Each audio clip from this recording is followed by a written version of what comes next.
রাসূলুল্লাহ সাল্লাল্লাহু আলাইহি ওয়াসাল্লাম পছন্দ করতেন পাকা চুল এবং দাড়িতে মেহেদি দিয়ে রাঙিয়ে রাখতে। তিনি নিজেও অনুরূপটি করতেন এবং সাহাবীদেরকে ওই বিষয়ে নসিহত করতেন, যা আবু দাউদের 4205 নম্বর হাদিসে রয়েছে, 4210 নম্বর হাদিসে রয়েছে, সহিহ বুখারীতে অনুরূপ হাদিস রয়েছে যে রাসূলুল্লাহ সাল্লাল্লাহু আলাইহি ওয়াসাল্লাম নিজে তার পাকা চুল দাড়ি মেহেদি দিয়ে রাঙিয়ে রাখতেন।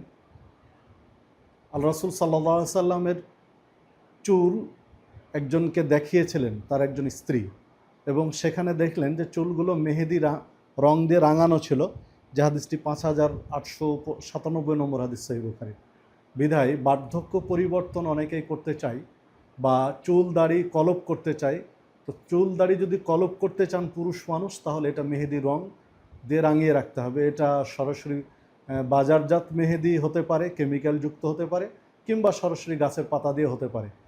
কালো করা যাবে না, মেহেদি রং দিয়ে রাঙিয়ে রাখতে পারবেন পুরুষ মানুষ চুল এবং দাড়ি। জাযাকাল্লাহ খায়ের।